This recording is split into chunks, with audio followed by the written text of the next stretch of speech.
Sangomouben Abignon, que la paix soit avec vous et surtout à tous ceux qui nous font l'aumône de leur précieux temps. Je remercie les 5000 personnes qui étaient hier en ligne pendant le live de 45 minutes que j'ai fait au sujet des suites de l'affaire Eric Golf, ce journaliste camerounais qui est dans les cellules infectes de la police judiciaire au Cameroun depuis le mardi 7 avril. Il a été, après son séjour du 17 mars au Cameroun, sorti de confinement et donc arrêté le 2 avril dernier. Et jusqu'à présent, on est sans nouvelles de notre frère, confrère et ami pour certains et parent pour d'autres, Eric Golf Kwachu. Et hier, dans la vidéo que j'ai faite, j'ai dit et indiqué aux autorités de mon pays, le Cameroun, de notre très cher 237, à l'ambassadeur du Cameroun en France, M. Nguini, et à ceux qui ont pensé qu'à travers Eric Golf, ils pouvaient régler leurs comptes, notamment avec le percepteur-payeur, avec un certain nombre de problèmes qu'ils souhaitaient régler à travers Eric Golf Kwachu, que j'assurerai la veille. La veille, c'est quoi? C'est qu'au quotidien, tous les jours, tous les soirs au besoin, je m'exprimerai sur ces dossiers qui sont des dossiers d'entorse. D'entorse à la moralité, d'entorse à la justice, d'entorse au code de procédure pénale, d'entorse à l'état de droit et d'entorse à l'idée que nous nous faisons du Cameroun. D'entorse de manière générale. Et vous avez suivi, parce qu'aujourd'hui c'est un peu comme ça, on sort les odeurs fétides, on sort tout, la diplomatie rentre dans les égouts, la diplomatie rentre dans le Congossa, la diplomatie rentre dans le Diapap. On n'est plus à l'époque où la diplomatie c'était une haute idée qu'on avait des métiers, une haute idée qu'on avait de son pays, une haute idée qu'on avait de la gestion du Cameroun. Eh bien, on est rentré aujourd'hui dans l'ère de la diplomatie des conflits tribaux, des rivalités ethniques. On est rentré dans l'ère de la diplomatie des conflits absolument ouverts entre deux responsables. Généralement, c'était discret. Généralement, c'était entre responsables. Et ça correspondait également aux règles de la correspondance administrative et diplomatique. Aujourd'hui, sur les réseaux sociaux, depuis hier, circule une lettre, une correspondance envoyée par l'ambassadeur du Cameroun en France, son Excellence Alfred Nguini, à Monsieur Christophe Kéchanké, percepteur-payeur de l'ambassade du Cameroun. Le public n'a pas vocation à recevoir cette lettre-là. Le public n'a pas vocation à être au courant de cette correspondance. Le public n'a pas vocation à connaître les dessous, etc., des inimitiés ou des relents de rivalité qui existent au sein d'une administration, d'une haute administration comme une ambassade. Eh bien, à partir du moment où nous sommes au courant et nous allons en parler. Je voudrais d'abord commencer par faire ce conseil habituel. Vous savez que la crise du coronavirus, donc du Covid-19, cette variété de coronavirus justement qui étrangle le monde et qui jette ses foudres sur l'ensemble de l'humanité. Il y a 3 milliards d'êtres humains qui sont confinés désormais dans 120 pays dans le monde qui prennent des mesures aussi diverses que variées pour lutter contre ce virus qui sème le trouble, qui sème l'émoi et qui sème la terreur à travers le monde. Les statistiques pointées hier faisaient état d'un million 400 000 personnes touchées dans le monde, de plus de 400 000 personnes guéries et malheureusement de 90 000 décès. Dans notre pays, le Cameroun, nous sommes à 803 cas, nous sommes à 10 décès et nous sommes à environ 65 cas guéris. Et je salue le ministre Manaouda Malachi, je salue son dynamisme qui est peut-être lié à sa jeunesse, mais aussi à une certaine façon de considérer l'action de l'État. Ceux qui ont contraint le ministre Manaouda à ne plus publier les statistiques n'ont pas raison. Une crise, ça se pilote. D'abord par le président de la République. Le président de la République du Cameroun est investi, lui, par la constitution du Cameroun du 18 janvier 1996 d'un certain nombre de prérogatives et de pouvoirs. L'article 5 de la constitution du Cameroun fait du président de la République celui qui conduit et définit la politique de la nation. Qui plus est, l'article 9 lui dit qu'en cas de crise, effectivement, en cas de crise comme en ce moment, crise sanitaire, crise systémique, puisqu'il ne s'agit pas simplement de santé, on a vu les plus grands pays du monde, les plus grandes puissances prendre des plans de 2000 milliards aux États-Unis, de 800 milliards en Allemagne, de 400 milliards d'euros en France, et vous avez vu, 500 milliards d'euros ont été débloqués par l'Union européenne pour prendre en main cette crise qui est systémique. 3 milliards d'êtres humains qui sont confinés chez eux, c'est pas rien. C'est au niveau du chef de l'État. C'est pas au niveau de M. Malachi, c'est pas au niveau du Premier ministre, c'est pas au niveau du secrétaire général des services du Premier ministre, c'est même pas au niveau des logorés de M. Famen Ndongo. Et je rappelle au ministre Famen Ndongo, en parlant d'aventure, puisque vous parlez aux opposants, notamment à M. Kamto, d'aventure de M. Kamto. M. Famen Ndongo, vous êtes sérieux? Ça fait 38 ans de mes aventures. Ça fait 38 ans où vous nous parlez de gigas, vous nous parlez d'ordinateurs qui ne sont pas fiables, d'ordinateurs que vous êtes allés chercher en Chine alors qu'on pouvait les monter au Cameroun, d'ordinateurs que le Rwanda produit, M. Famen Ndongo. Vous voulez qu'on parle d'aventure? Vous voulez qu'on parle de mes aventures, M. Famen Ndongo? Vous voulez qu'on parle au Cameroun de ceux qui ont plongé le Cameroun dans la situation actuelle? Vous voulez qu'on parle de ça, M. Famen Ndongo? Vous voulez qu'on se mette à raconter, à faire le chante-fable, puisque vous êtes un grand spécialiste de communication africaine, qu'on fasse la cybernétique, donc la boucle, à travers un compteur de VET sur les mésaventures du Cameroun, M. Famen Ndongo? Vous voulez qu'on parle, qu'on soit les histrions des détournements de fonds publics, de ces détournements qui, dans le cadre de l'opération Épervier, ont déjà privé le Cameroun de plus de 4500 milliards, M. Famen Ndongo? Est-ce M. Kamto? Est-ce M. Joshua Oshi? Est-ce M. Ndamjoya? Est-ce que sais-je encore de l'opposition qui ont privé le Cameroun, qui ont délesté le Cameroun de ces 3 000, 4 000, 500 000, 5 000 milliards? Vous voulez qu'on parle, vous voulez, M. Famen Ndongo, qu'on parle de ceux qui ont plongé le Cameroun dans sa mésaventure? M. Famen Ndongo, vous voulez qu'on parle de ce pays qui n'a pas réussi à tenir ses objectifs en matière de stratégie d'émergence? Vous voulez qu'on parle de la stratégie nationale, le document de stratégie pour la croissance et l'emploi 2010-2020 qui est un échec complet puisqu'on n'a même pas atteint le cap des 4% de croissance, M. Famen Ndongo. On n'a même pas atteint la moitié des objectifs qu'on s'est fixés. Monsieur Famen Ndongo, est-ce que vous pouvez me dire, en tant que ministre de l'Enseignement supérieur, ministre d'État aujourd'hui, quelle est la programmation budgétaire du Cameroun compte tenu, monsieur Famen Ndongo, du fait que le Cameroun avait fixé en décembre 2019, pour sa loi des finances 2020, le cap de 50 à 55 milliards, c'est 55 $ pour le baril de pétrole. Aujourd'hui, nous sommes à moins de 30 $ le baril de pétrole. Monsieur Famen Ndongo, où est la communication sur le collectif budgétaire qu'il faudrait?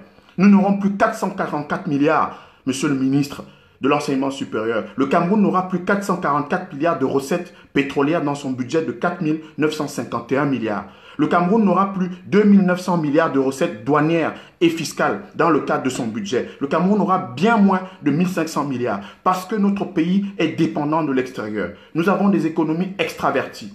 Nous ne produisons même pas nos cure-dents. Nous ne produisons même pas nos tailles-ongles. Nous ne produisons même pas nos produits hydroalcooliques.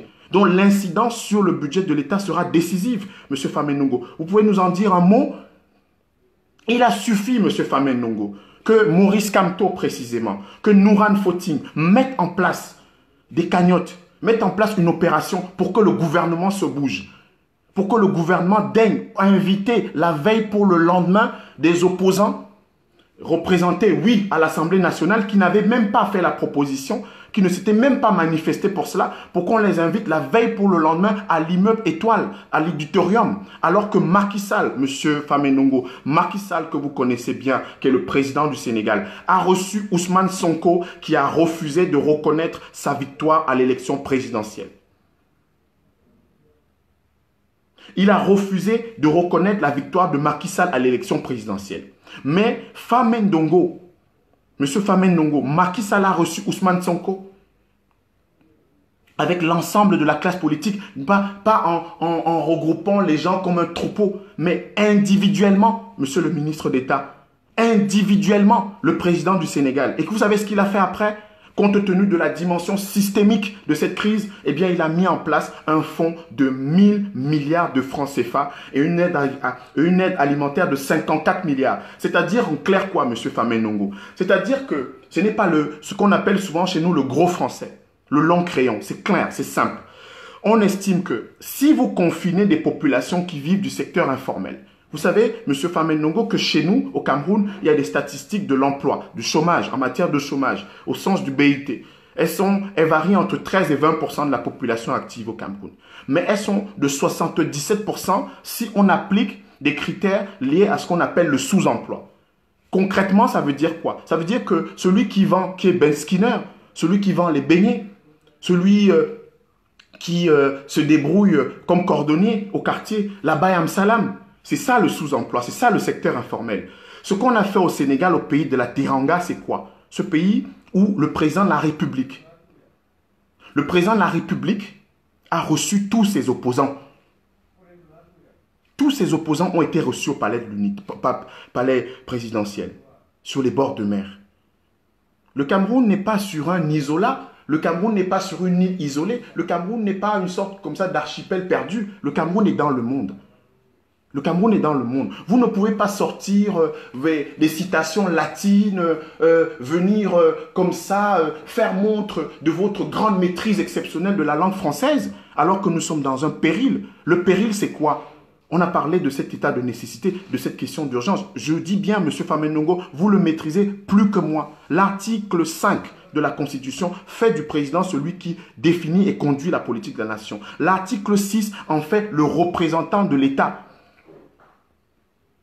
L'article 7-8 l'enjoint, effectivement, lui donne les prérogatives pour nommer le Premier ministre et le gouvernement, en fixant un certain nombre d'orientations, mais en pilotant au premier chef, comme le fait le président Macron. Monsieur Famé-Ndongo, le président Macron s'est rendu à Marseille pour rencontrer un professeur de médecine, c'est-à-dire le docteur Raoult. Et sur les bandeaux des chaînes de télévision, ce n'est pas Raoult qui rencontre Macron, mais c'est Macron qui rencontre Raoult. Parce qu'il est en chef de guerre, M. Famé-Ndongo. Parce qu'il est là pour s'occuper de son peuple.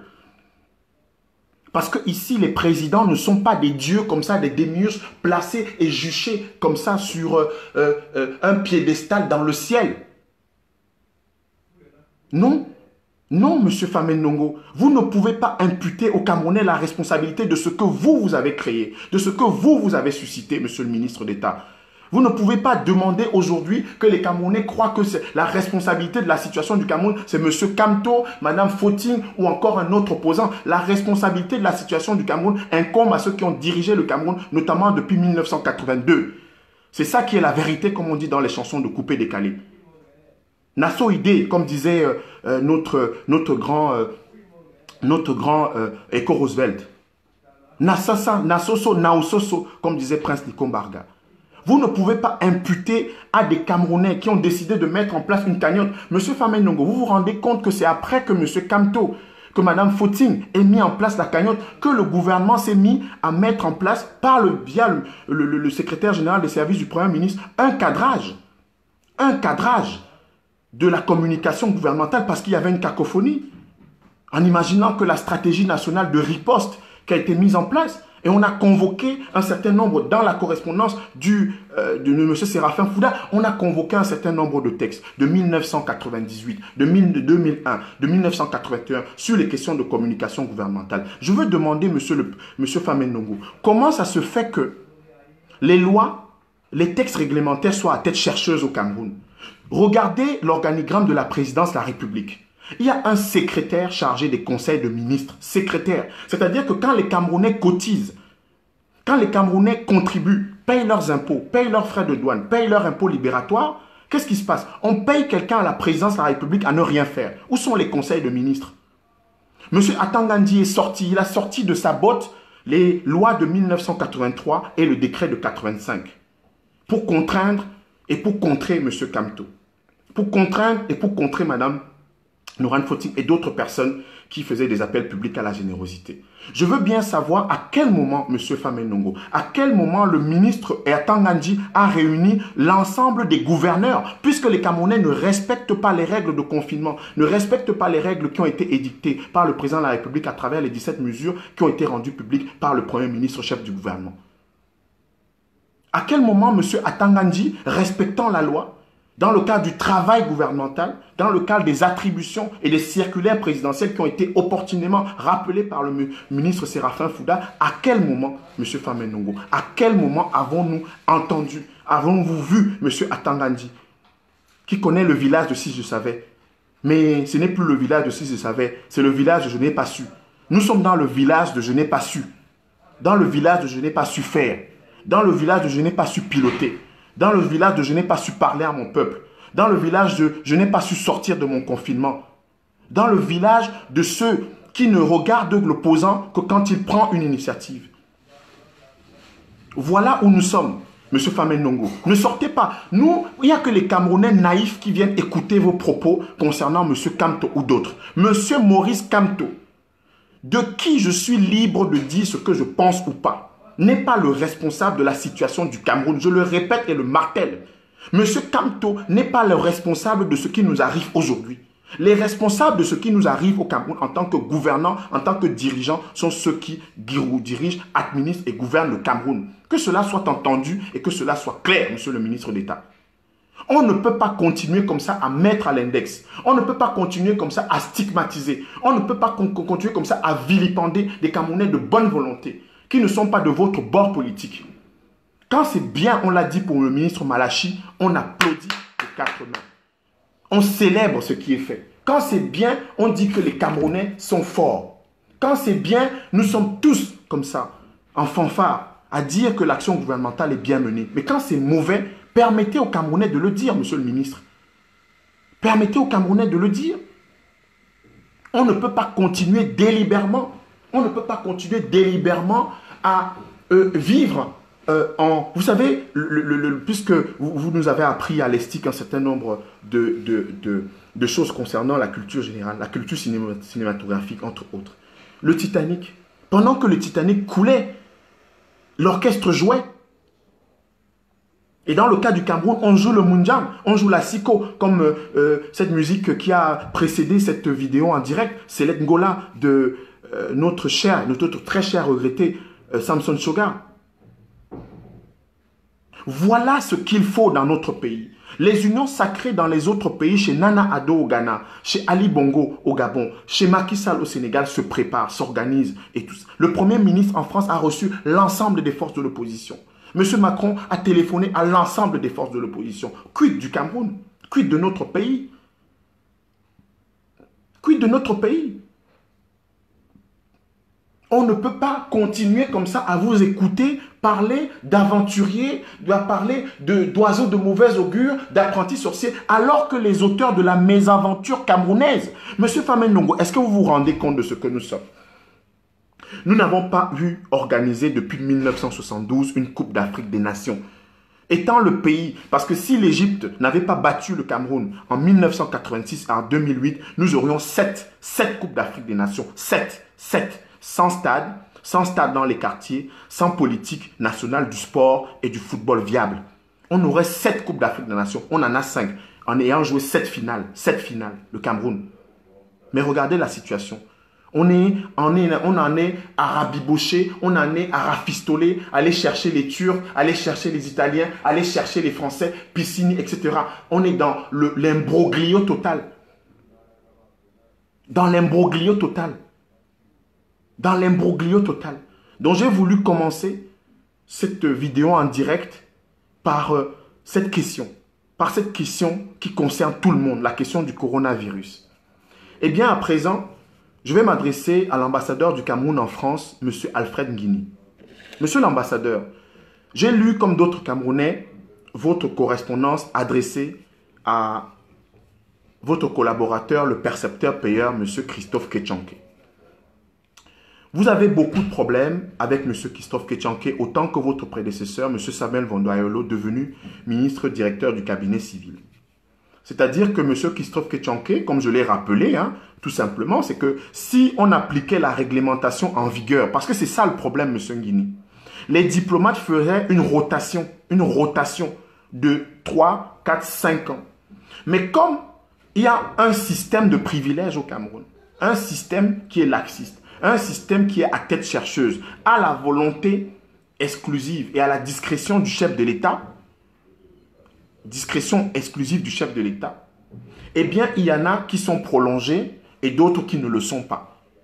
Il y en a qui après être admis à faire valoir leur droit à la retraite, sont prolongés par le chef de l'État ou ne décident pas de quitter leur poste. Dans le cas d'espèce, M. Ketchanké, admis à faire valoir ses droits à la retraite en 2006, a été prolongé de manière régulière par le chef de l'État depuis donc ces années. Ça fait 14 ans. C'est le même président de la République qui vous a nommé, M. Alfred Nguini. C'est le même chef de l'État qui vous a nommé.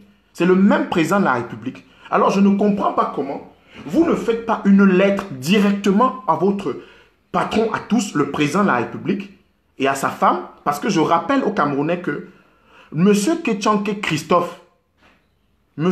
Christophe Ketchanké est le protégé de la famille présidentielle, c'est-à-dire le président de la République et sa femme. Quand sa fille Brenda est à Paris, elle est sous l'aile et sous l'aisselle de M. Ketchanké. C'est le protégé de la famille présidentielle. C'est-à-dire que M. Nguini, autant que vous, la proximité que vous revendiquez, ainsi que M. Samuel Vondoayolo avec le chef de l'État sur le plan du village ou sur le plan de la tribu et de l'ethnie, M. Ketchanké a cette proximité sur le plan affectif avec le chef de l'État et son épouse.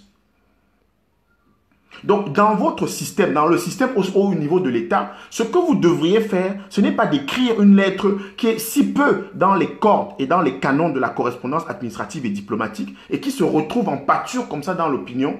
Monsieur Alfred Nguini, son Excellence Alfred Nguini, eh bien, c'est d'écrire au chef de l'État directement. De lui dire que vous ne voulez plus de son protégé à la tête de la perception de l'ambassade du Cameroun. Parce que tous les ministres qui sont essayés, Abba Polycarpe, Motazé, n'ont pu obtenir la tête de M. Ketchanké à l'ambassade pour les raisons que j'ai évoquées, liées à la discrétion, liées à sa proximité avec le chef de l'État. C'est ce que vous devriez faire, M. Alfred Nguini. Vous savez, moi j'ai pensé que vous avez évoqué dans votre correspondance la question de l'État que vous représentez. Vous savez ce que c'est l'État? Vous le savez plus que moi. Vous êtes un serviteur de l'État au plus haut niveau. Au plus haut niveau. Mais M. Nguini, comment ça se fait que vous maîtrisiez la loi? Vous aimiez si bien l'État et que depuis mai 2019, autant pour moi, parce que j'aime être précis, depuis mai 2020 que vous êtes arrivé à Paris, M. Alfred Nguini, vous n'êtes jamais allé chez vous, dans votre maison, celle que nous payons comme Camerounais. Comment quelqu'un qui vient se pointer en 90 minutes, M. Alfred Nguini, vous êtes venu rester 90 minutes devant une caissière pour faire payer en espèces? Ça ne se fait pas en France. On ne paye pas les gens en espèces. Ce n'est évidemment, c'est une tolérance camerounaise. Ce sont les chèques, ce sont les virements. Mais on tolère, évidemment, puisque c'est un certain nombre de pratiques. On tolère. Vous venez faire payer votre collaboratrice venue d'Abidjan dans votre sillage. Vous venez la faire payer en faisant 90 minutes sur place, vous tenant devant une petite caissière à l'ambassade du Cameroun. Alors que vous avez été incapable, monsieur l'ambassadeur, de prendre votre véhicule que nous payons, un véhicule Mercedes de grand luxe acheté sous l'ambassadeur Mbela Mbela. Vous n'êtes pas capable d'aller à Saint-Maur-des-Fossés 25 minutes en ces temps de confinement d'ailleurs, où la circulation est fluide sur le périph', c'est 25 minutes de la porte d'Auteuil. Vous n'êtes pas capable d'aller dans une maison qui est habitée par la famille de M. Samuel Vondoayolo, alors qu'il n'a plus aucun titre et qualité en France, étant devenu ministre directeur du cabinet civil du président de la République. La famille de M. Samuel Vondoayolo vit dans une résidence qui est entretenue à 30 000 € par an, 20 millions de francs CFA par les Camerounais. Et vous ne vous occupez pas de ça. Vous allez vous tenir, vous placer, vous vous tenez comme ça pendant 90 minutes, tout un ambassadeur, devant une caissière. Devant une caissière. Pour des histoires sordides et absurdes. De paiement par espèce. Alors qu'on peut payer par chèque. Alors qu'on peut donner de l'argent par virement. Et l'opinion camerounaise, au moment où on est en train de se battre contre le coronavirus, au moment où en France on est en train de se battre, la France qui a plus de 10 000 morts aujourd'hui, votre pays d'accréditation, avec plus de 30 000 personnes en hospitalisation, dont 7 000 en hospitalisation grave. Monsieur Nguiné, en ce moment-là, vous venez perturber l'opinion avec une histoire où vous êtes allé vous tenir, tout un ambassadeur, toute une excellence devant une caissière. Alors qu'il y a votre maison que vous n'occupez pas. Vous occupez un logement de 6 000 € par mois. 6 000 €, monsieur Nguiné. Ça fait 70 000 € par an. Ça fait 50 millions de francs CFA que vous payez dans le 16e alors que nous avons une maison à Saint-Maur-des-Fossés de 11 chambres, 1600 mètres carrés, 900 mètres carrés habitables, de haut standing avec un bunker en bas. C'est-à-dire qu'en période de confinement, même si vous voulez fuir le virus, vous fuyez le virus comme les mouches, vous allez rentrer dans le bunker. Comme le président de la République a un bunker au Palais de l'Unité. Il y a un bunker à Saint-Maur-des-Fossés. C'est une résidence quasi présidentielle. C'est un palace. C'est de haut standing. Ça nous a coûté 4,2 millions d'euros, 3 milliards de francs CFA. Vous connaissez les pays africains? Le Nigeria n'a pas une résidence de 3 milliards. L'Égypte n'a pas une résidence de 3 milliards. L'Algérie n'a pas une résidence de 3 milliards. L'Angola n'a pas une résidence de 3 milliards, monsieur. Les 14 économies africaines au-dessus du Cameroun, en France, n'ont pas une résidence de 3 milliards. Parce que le Cameroun, c'est la 15e économie africaine. 15e économie africaine. Aucun pays africain n'a une résidence de 3 milliards en France. Aucun pays africain n'a 4 résidences pour un seul ambassadeur. À Neuilly, à Saint-Maur, votre appartement meublé est au-dessus de l'ambassade du Cameroun, au 4e étage. Ça fait 4. Et moi, je me suis battu, parce que je ne veux pas être dans un nous hypothétique et illusoire. Je me suis battu au sacrifice et au péril de ma femme qui pleurait tous les jours et de mes enfants qui ne me voyaient pas. Je me suis battu pour que cette résidence du 63 rue Michel-Ange Auteuil, que le bail soit résilié. Et le bail a été résilié en juin 2019. Le bail a été résilié. On a résilié ce bail. Parce que ça faisait 3 ans que le Cameroun a dépensé 1 million d'euros à Paris, au 63 rue Michel-Ange Auteuil. 1 million d'euros, 655 millions de francs CFA, alors que nous avions une maison de 3 milliards, que le ministre Vondoayolo a refusé, pendant qu'il était ambassadeur, d'habiter par les caprices de sa femme. Et où il a mis son cousin Célestin Foula, qui y habite avec sa famille. Voilà les problèmes que vous devez régler. Vous ne réglez pas ce problème-là. Vous allez vous tenir devant une caissière pour bagarrer avec M. Ketchanké, pour bagarrer avec Mme Onana, pour bagarrer avec des gens. Est-ce que c'est normal? Le Cameroun est rentré dans ce cabinet. Le Cameroun est rentré dans le cabinet à tel point. Le Cameroun est-il devenu un zombie-land? Le Cameroun va-t-il se transformer en zombie-land, monsieur l'ambassadeur? Monsieur l'ambassadeur, pour que nous soyons tous là à rechercher des privilèges, pour que nous soyons tous là à faire des salamalek pour exister, pour avoir un budget, un marché. Quand c'est bien, nous disons que c'est bien. Quand c'est mauvais, permettez aux Camerounais de le dire, M. Famenongo, M. Nguini, M. Grégoire Oona. Permettez-nous de dire que ce n'est pas bien, que nous sommes dans une mésaventure, que nous sommes dans un Covid-38. Un Covid-38 qui nous fait plus de tort encore que le Covid-19. Par l'incurie, par la gabégie, par l'incohérence et par les fantaisies de la gestion. Nous sommes fatigués. Nous sommes fatigués en tant que Camerounais. Vous ne pouvez pas imputer à d'autres la responsabilité qui est la vôtre. Monsieur Kamto, Monsieur Joshua Oshi, Madame Foster, Monsieur Cabral Libi, comme Damjoya hier, comme je ne sais pas trop quel opposant, comme Frundi, ou Dieu Kamchamini ne sont pas responsables de la situation du Cameroun. C'est vous qui êtes les responsables de la situation du Cameroun. C'est vous qui sommes en train d'instiller ce venin qui fait que les Camerounais, nos frères et sœurs, deviennent des Bami Power, des écans de mer, des choses, des conneries et des bêtises comme celle-là. C'est cette incurie-là qui nous amène et qui va plonger notre pays. C'est cette incurie qui fait que on arrête les gens dans le cadre de l'opération Épervier, on laisse d'autres. C'est cette incurie qui fait que vous êtes en train d'invoquer dans votre lettre, monsieur Alpha Guinée, vous êtes en train d'invoquer le sens de l'État dans votre lettre. Et vous avez une Mercedes, vous avez 2 véhicules à votre disposition avec un chauffeur. Et vous ne daignez pas. Moi, je n'ai jamais vu un pays comme ça dans le monde. Un pays où l'ambassadeur du Cameroun en France vient à l'hôtel pour 600 € par jour pendant 3 mois. Alors qu'il y a une résidence qui a coûté 3 milliards. Et à l'époque où vous êtes arrivé, derrière l'ambassade, au 63 rue Michel-Ange Auteuil, monsieur l'ambassadeur Nguini, je suis un Camerounais très bien formé, fier de sa formation au Cameroun, à l'ESTIC, à l'IFP et par ailleurs. Quand je donne des statistiques, quand je m'engage sur un dossier, c'est avec le sérieux, c'est avec la rigueur, c'est avec une précision de métronome. Et tout ce que nous disons est vérifiable, que ce soit dans le cadre de l'enquête que nous avons faite concernant Éric Golf Kouachou ou par les notes que vous avez instruites. Éric Golf Kouachou se retrouve aujourd'hui dans une merde incroyable. Éric Golf Kouachou se retrouve dans votre rivalité, dans votre conflit, où il devient le fusible, la victime. Parce que vous voulez faire éjecter M. Ketchanke de l'ambassade. Voilà un jeune journaliste qui va tomber. Beaucoup m'ont dit que oui, Éric Golf, c'est de sa faute parce qu'il est... Je m'en fous complètement. Nous sommes dans un État qui prétend être un État de droit. L'État de droit, c'est la Rechtsstaat. Ce sont les Allemands qui l'ont théorisé. Et il y a un certain nombre de pays qui en ont fait la pratique. La Rechtsstaat, c'est quoi? Elle repose sur un certain nombre de principes. Et le Cameroun a affirmé son attachement à ces principes-là. Dans le préambule de sa constitution, le bloc de constitutionnalité, dit-on.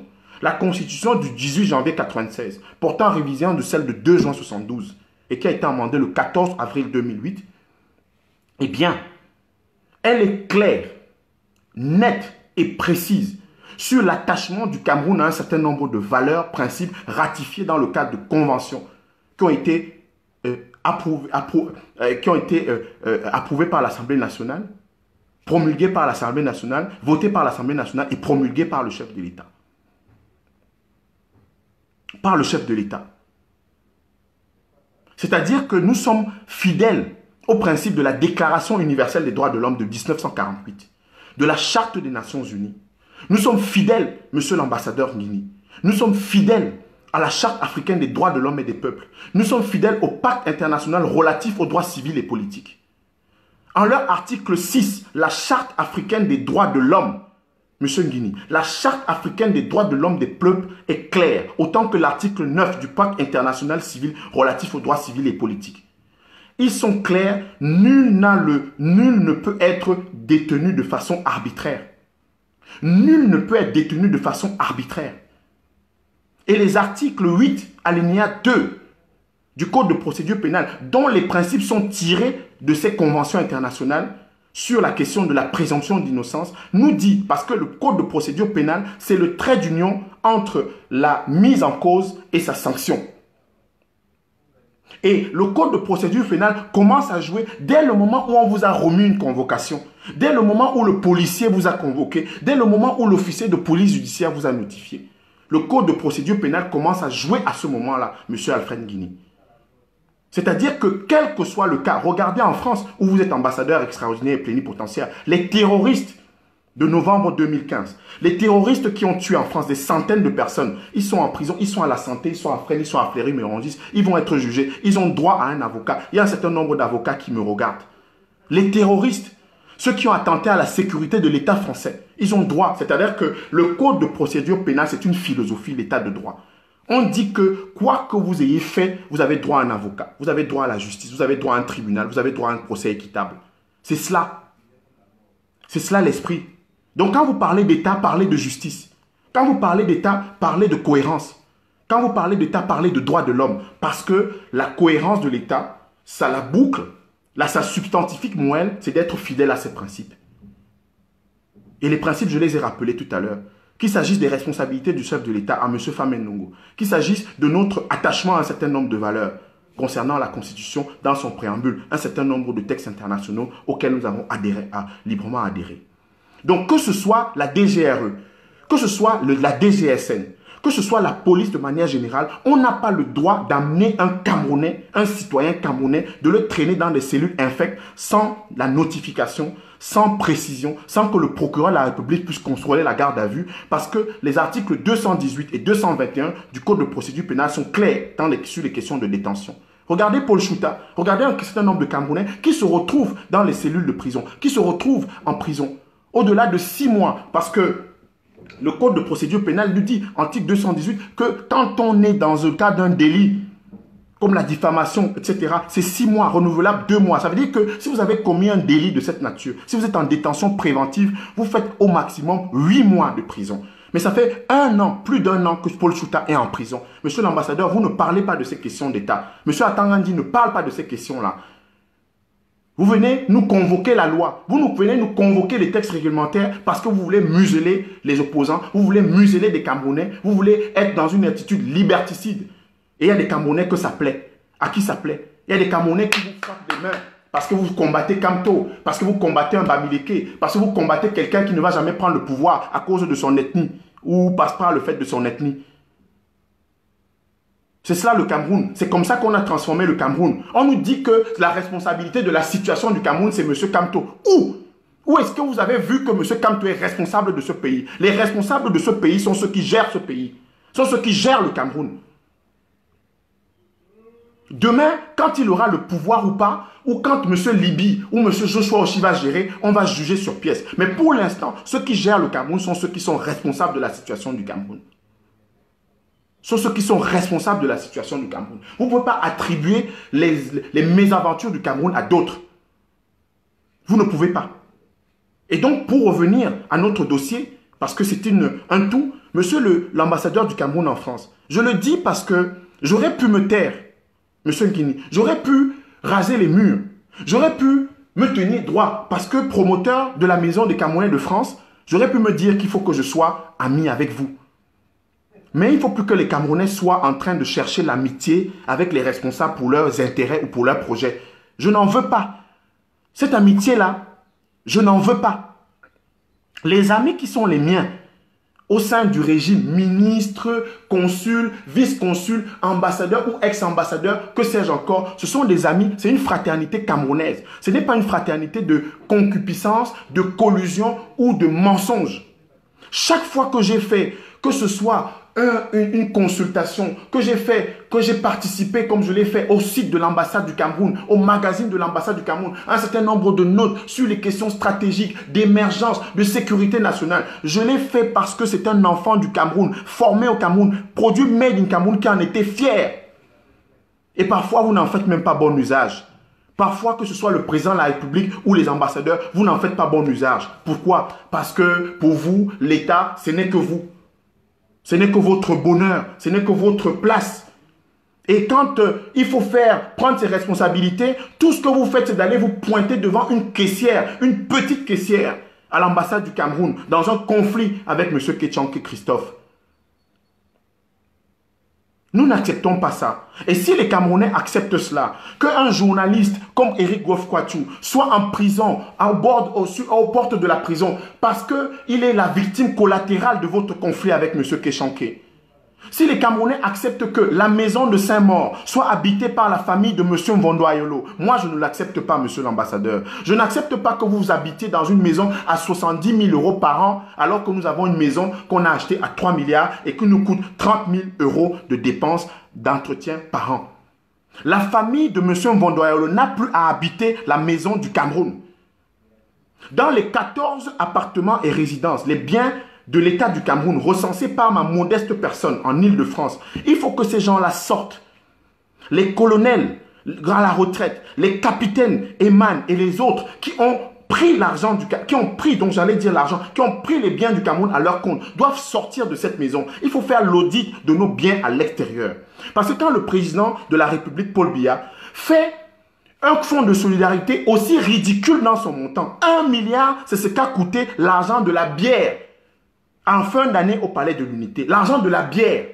C'est ce que le président de la République a mis dans le fonds de solidarité. Alors qu'on a bu le champagne, on a bu le whisky, le cognac en fin d'année pour 1 milliard. Voilà mon frère Jean-Baptiste Méli. Mon frère Jean-Baptiste Méli a construit un hôpital. Tout un hôpital. Il est infirmier cardiologue. Il ne gagne pas gros. Mais il a investi toutes ses économies à Douala Yasoki dans un hôpital de standing international. On est incapable de lui donner 150 millions pour finir les travaux de cet hôpital qui peut être spécialisé en matière de lutte contre le Covid au moins pendant 1 an. Mais on dépense 1 milliard de francs CFA pour boire la bière au Palais de l'Unité en fin d'année. Et commander en France. Voilà qu'on a fermé les frontières. Vous allez boire cette bière ou encore. Vous allez boire le cognac ou encore. Vous allez boire le JMB 40 ans d'âge, les châteaux Giscou ou encore. Voilà des Camerounais. Le type a pris 12 ans à construire un hôpital. 12 ans. 12 ans à Yassa Yasoki, derrière l'hôpital général. 12 ans à construire un hôpital sur ses moyens. Le centre hospitalier Saint-Jean de Yassa Yasoki. Un enfant du Cameroun qui a été formé en Italie, qui a été formé en France. Cardiologue spécialisé en cardio, infirmier de son état. Il a construit un hôpital sur 3 niveaux. Un optimum de 100 lits. Il y a 30 lits au rez-de-chaussée. Il y a 2 responsables gouvernementaux qui ont visité cet hôpital. Le directeur du contrôle des maladies, des épidémies et des pandémies au ministère de la Santé et l'inspecteur général des services du gouverneur. Ils ont visité, ils ont vu, ils ont été bluffés complètement par ces installations. Mais si on était un grand pays, on aurait donné 200, 300 millions en 1 semaine, en 2, en 3 semaines, on aurait terminé cet hôpital. Et c'est une contribution de notre diaspora. Mais on boit pour 1 milliard. Vous dépensez de l'argent à Paris, 70 000 € pour payer un logement. Payer un logement dans le 16e arrondissement. Payer un logement dans le 16e arrondissement de Paris. Alors que nous avons une maison où vivent les filles, les enfants, les cousins, les nièces de Mbondoayolo et qui sont loués aux Chinois sur Airbnb. Voilà où on veut que les Camerounais acceptent et on nous dise que c'est un tel, c'est un Camto, c'est un autre qui sont responsables de la situation du Cameroun. Qui peut vous croire? Sinon des tribalistes, sinon des Camerounais victimes du syndrome de Stockholm. Sinon, ces Camerounais qui sont en train de nous embellificoter avec des histoires de grand littoral, grand Sawa, grand Bamoun, grand Bami, grand Ekan. Des conneries comme ça et des bêtises comme celle-là. Nous avons un pays beau, magnifique, le pays de Oumniobe, le pays de Njoya, le pays de Mangabel, le pays de Bernard Folon, le pays de Mongabeti. On n'a pas besoin de vos super Bam, de vos grands Bamoun, de vos grands Noun. On n'a pas besoin de ça. On a besoin d'un beau pays où les enfants du Cameroun, de la diaspora, sont en lien avec leur pays pour développer ce pays, pour faire grandir ce pays. On n'a pas besoin de transformer ce pays en bantoustan ethnique, en bantoustan tribaux, des gens qui ne maîtrisent même pas l'histoire de leur ethnie, qui nous sortent sous le chapeau une histoire des camps comme ça, nous sortent une histoire de Bami comme ça, nous sortent une histoire de Bassa comme ça, sans rien savoir de cela. Si vous voulez qu'on parle de nos ethnies, on peut parler de nos ethnies. Parce qu'au Cameroun, le professeur Joseph-Marie Essomba a organisé, c'est le pionnier de l'archéologie au Cameroun, il a organisé 2 colloques en 1979 à Garoua et en 1986 au Palais des Congrès à Yaoundé. C'était des colloques sur le peuplement ancien, l'histoire du peuplement du Cameroun. Et le Cameroun a organisé en 1985 un grand colloque international pour définir son identité culturelle. C'est-à-dire que ce que le Bassa a de meilleur, ce que le Bamoun a de meilleur, ce que le Bassa, le Bafia a de meilleur, ce que le Bakossi a de meilleur, ce que le Bakweri a de meilleur, ce que le Douala a de meilleur, ce que les Béti ont de meilleur. Ce que les Bamileke, les Batoufam, les Banka, les Bangan Fondi, les Bangan Foka ont de meilleur pour qu'on se mette ensemble et qu'on définisse comme les Indonésiens l'ont fait dans le cadre de la Pankassia. Les Camerounais croient qu'ils sont exceptionnels sur Terre. L'Indonésie a 700 îles, a 13 000 îles autant pour moi et 700 langues. Ils ont réussi à s'asseoir dans une même salle et définir 10 principes qui caractérisent l'Indonésien. Le Cameroun n'a que 260 ethnies et en réalité moins de 150 langues, puisque quand on est à Douala, par exemple, dans la dissociation allemande et française coloniale, on prend la langue Douala, on commence à la diviser en Daïdo, en Akwa, en Bonaberi, etc. Ça fait 4 langues. On va à l'ouest Cameroun, le Medjumba, le Gomala, le Gomha, le Nanda, le Yemba, on commence à les saucissonner en langue. Si vous voulez qu'on parle de ça, et quand je parle de ça, je parle sous le contrôle de M. Famenongo, qui a travaillé avec M. Eno Belinga. et qui connaît bien les conclusions de ce fameux colloque de 85. Si vous voulez qu'on parle de notre pays, on va parler de notre pays, M. Famenongo, M. Nguini. On parle de notre pays parce que ce n'est pas votre pays. Ce n'est pas parce que vous êtes ministre d'État. Ce n'est pas parce que vous êtes ambassadeur. Ce n'est pas parce que vous êtes ministre que ce pays vous appartient. Ce pays nous appartient à nous tous et nous allons le gérer. Nous sommes jeunes, nous sommes beaux, nous sommes forts. On va relever ce pays. On va relever ce pays et montrer que nous ne sommes pas dans un zombie-land. Et montrer que le pays de Douala Mangabel, de Oumniobel, de Wandie, de Moumie, de Osendafana, ce n'est pas un zombie-land. Nous allons le faire. On ne peut pas accepter qu'un ambassadeur aille se pointer devant une caissière 90 minutes pour les intérêts de son assistante qu'il a fait venir d'Abidjan.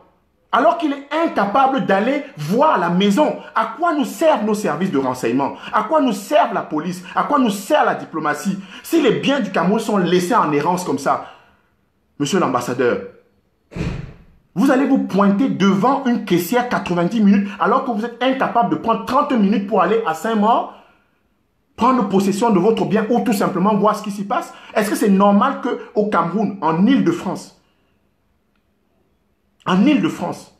nous ayons de l'argent comme ça jeté cadeau?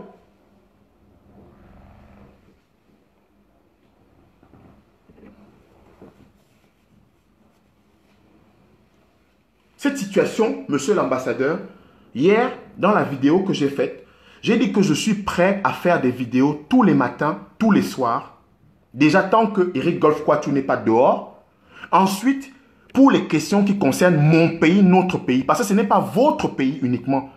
Vous êtes des représentants de l'État, mais vous n'avez pas le monopole ni du cœur, ni du Cameroun. Ni du cœur, ni du Cameroun. On ne peut pas continuer à l'accepter, monsieur l'ambassadeur. Vous devez aller prendre possession de notre bien. Et j'y veillerai à titre personnel, monsieur Nguini. J'y veillerai. Et chaque fois, j'informerai les Camerounais. J'irai chez vous, donc chez nous, dans le 16e, pour montrer la gabégie. Le fait que vous louez une maison à 6 000 euros, monsieur l'ambassadeur, après avoir loué 600 euros par jour pendant 3 mois. 600 euros par jour pendant 3 mois, monsieur Nguini. 600 euros par jour pendant 3 mois. Vous êtes resté dans un hôtel pendant 3 mois. Vous êtes resté dans un hôtel alors que le Cameroun a une maison de 3 milliards en Île-de-France. Le Cameroun paye 30 000 euros pour entretenir une maison. Et vous laissez la famille du ministre directeur du cabinet civil là-bas. Pourquoi? Monsieur Samuel Bondoyayolo, est-ce qu'il est un duc? Est-ce qu'il est un monarque? Est-ce qu'il est un prince? Est-ce qu'il est un marquis de l'ancien régime en France? Est-ce qu'il est un baron? Est-ce qu'il est un chevalier, un comte, un vicomte pour avoir droit de vie, de possession de nos biens? Il n'est que le collaborateur du chef de l'État. Il n'est que le collaborateur de M. Paul Biya. Il n'est qu'une autorité nommée. Quel est ce pays où vous êtes nommé ambassadeur en France? Vous êtes nommé, après on vous mute, on vous promeut au gouvernement. Vous devenez ministre directeur du cabinet civil. Et on nomme votre successeur en France en mars 2019. Il vient et il habite un hôtel à 600 euros par jour. Alors qu'il y a une maison où vous êtes parti à Yaoundé.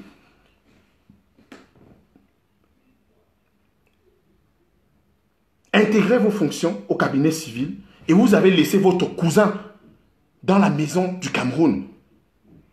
Et qui y vit et qui loue. Parce qu'il y a 11 chambres. Moi, je souhaiterais que les Camerounais qui sont dans le confinement, qui sont SDF à Paris, les étudiants aillent habiter dans cette maison. C'est mon souhait.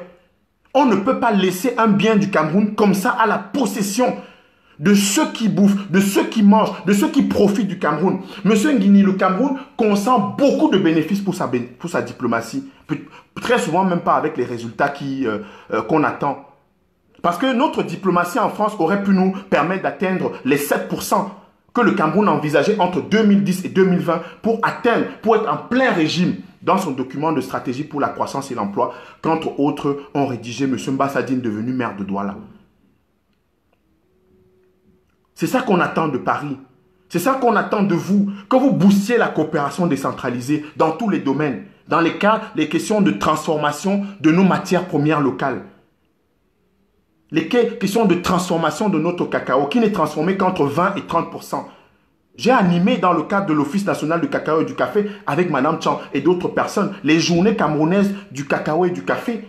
On a invité tous les Gotha français en matière de café et de cacao qui célébraient notre potentiel. Avec la présence du regretté Manu Dibango à l'ambassade du Cameroun. Les rapports sont là. On a vu qu'en France, on pouvait travailler avec l'Académie du chocolat et d'autres structures pour accompagner la transformation au-delà de 50% de notre cacao pour que les Camerounais puissent manger leur chocolat fait localement, leur chocolat raffiné. Parce que je rappelle aux Camerounais que nous avons la fève rouge, c'est à Boya, c'est dans le sud-ouest du Cameroun, grâce à la qualité exceptionnelle des terres. Là-bas, la fève rouge est la seule au monde. Et les entreprises françaises, suisses, belges se sont battues pour obtenir la fève rouge du Cameroun. Et c'est qui a obtenu? C'est Kaloué Artisan via Cacao Barry qui est en train de produire. Une plaquette de chocolat coûte plus de 30 euros. Une plaquette de chocolat coûte plus de 30 euros. Vous savez combien on paye aux paysans à Boya? Une plaquette de chocolat, 30 euros, 20 000 francs CFA. On ne paye 20 000 francs, c'est ce qu'on leur donne pour emporter toute la mise.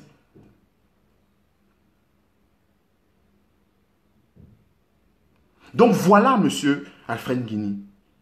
Voilà le cadrage de notre pays. Voilà ce que nous devons avoir.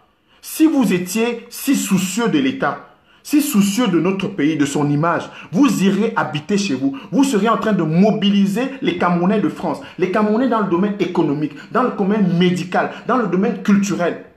Les Camerounais dans le domaine médical aujourd'hui seraient réunis par vous, monsieur Nguini, pour apporter des solutions dans le cadre de la stratégie nationale de riposte contre le Covid-19. Les Camerounais de France seraient réunis par vous pour mobiliser entre 2, 3, 400, 500, 1 million d'euros. Parce que si vous ne voulez pas habiter dans cette maison, il y a une alternative. Soit vous nous la donnez, on en fait la maison des Camerounais de France parce que nous sommes en train de chercher les moyens pour la construire. Soit les Camerounais sont abrités là-bas, les étudiants des Camerounais à haut potentiel, soit vous la vendez, M. Nguini.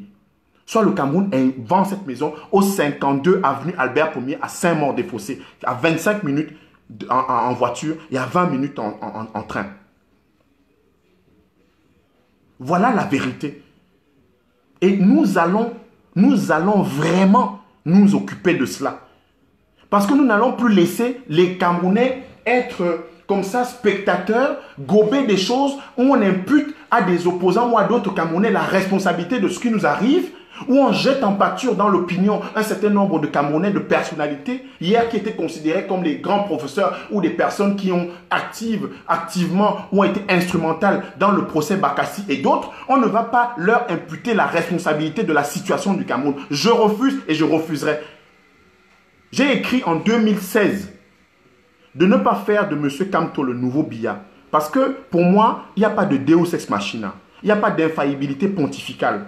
Moi, je ne suis pas un Camerounais de Salam Alek. Je ne suis pas un Camerounais qui célèbre les dieux. Ici, nous avons besoin de présidents de la République qui soient à la hauteur des enjeux, qui soient à hauteur d'hommes. Le monde ne sera plus un monde où on va faire du café comme ça au président. Ce sera un monde d'empathie. Ceux qui devront être élus, ceux qui devront diriger, ce seront ceux qui vont faire preuve d'empathie pour le peuple. Et nous y veillerons. Nous sommes ces sentinelles-là. Et notre génération va prendre le pouvoir des idées, des réseaux sociaux, au niveau gouvernemental, à l'Assemblée, etc. Et ça vient progressivement. Ceux qui ne voulaient pas s'engager hier de manière directe comme moi, monsieur l'ambassadeur, monsieur les ministres, sont en train de franchir le pas. Et nous n'allons plus laisser cela. Parce que souvent, vous êtes en train de faire une chose au Cameroun. Vous avez des dossiers sur les gens. Quand quelqu'un se mobilise, quand quelqu'un entre dans l'opinion, on va dire, oui, le Bamoun là, il avait fait ceci, il était cela, il y a les dossiers. Moi, je vous ai dit, Abdelaziz Moundé Dima, fils du Cameroun, est fier. Quel que soit le dossier qu'il y a sur ma personne, ce n'est pas mon problème. Mon problème, c'est le Cameroun. Mon problème, c'est que le Cameroun redevienne un pays africain qui soit le booster du continent. Mon problème, c'est que le Cameroun redevienne un pays ce pays-là qui suscitait l'envie du monde, l'envie des Africains. Ma situation, mes dossiers, ce que je suis, ce que je représente, ce n'est pas un problème du tout. C'est le Cameroun qui est éternel. C'est l'Afrique qui est éternelle. Nous voulons une Afrique où on fabrique nos vaccins. Ou simplement, je veux dire à mon frère Samuel Eto'o, Samuel Eto'o, c'est bien beau de te plaindre. Nous sommes engagés, Samuel Eto'o, contre le racisme. Vous le savez bien. On sait très bien ce qu'on fait avec mon frère de cœur, Kémy Séba. avec mes frères Egonchi, ici à Paris. Vous savez très bien ce qu'on fait. Mais Samuel Eto'o, il faut avoir les couilles jusqu'au bout. Si tu te plains de Mira, du professeur Mira, il faut te plaindre de la gouvernance au Cameroun, Samuel Eto'o. Si tu as les couilles, mon frère, parce que je sais que tu es quelqu'un de courageux, tu dois pouvoir te plaindre de ce qu'on dépense 1 milliard à la présidence pour boire le vin, Samuel Eto'o. Comme ça, tu seras cohérent. Parce que nous, si nous avons 1 milliard, Samuel Eto'o, tu as vu les solutions africaines de Serge Armel Djidou, l'Alliance universitaire d'innovation de Tchang et de Ngaoundéré. Ces gars fabriquent des produits extraordinaires contre le Covid-19. Des sas pour se désinfecter, des couveuses, des appareils respiratoires, des assistants respiratoires. Samuel Eto'o, voilà ce qu'on attend de toi.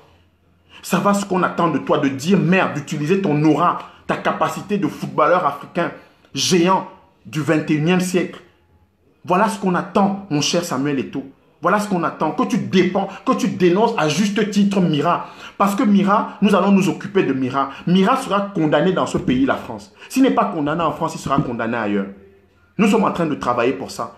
Nous sommes en train de travailler pour ça, Samuel Eto'o. Et tu as bien fait, comme on dit, de sonner l'alerte à ton niveau. Mais nous attendons aussi que tu utilises tes responsabilités, mon frère Samuel Eto'o. Que tu dises, que tu oses dire à M. Samuel Mondoayolo, au chef de l'État, Paul Biya, ton père, ce qu'on appelle le père de la nation, que tu oses lui dire des vérités aussi. Et là, tu seras encore plus cohérent, aussi cohérent que tu n'es généreux. Et donc, pour revenir à notre sujet, M. Alpha Guinée, parce que ce sont effectivement ces digressions-là qui sont intéressantes.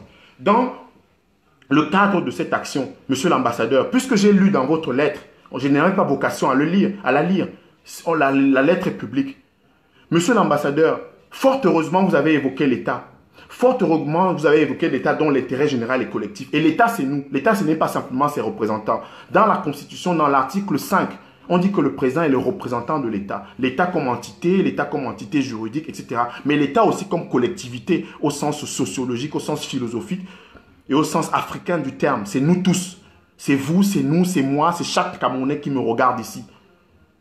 Et au 52 avenue Albert Ier, à Saint-Maur-des-Fossés, M. Alfred Guinée, si la famille de M. Mondoayolo ne sort pas, les Camerounais vont habiter là-bas. Parce qu'il y en a marre. Il y en a marre. Si vous ne sortez pas la famille de M. Samuel Mondoayolo du 52 avenue Albert Ier, le journaliste que je suis, le consultant que je suis, l'homme de culture, etc., etc., non, on va laisser ça de côté parce que ce n'est plus normal. Moi, notre père, Sankara, comme les Fanon et d'autres, Sankara disait qu'il ne faut pas se plaindre pour un peuple qui refuse de sortir de l'esclavage. Il ne faut pas se plaindre d'un peuple.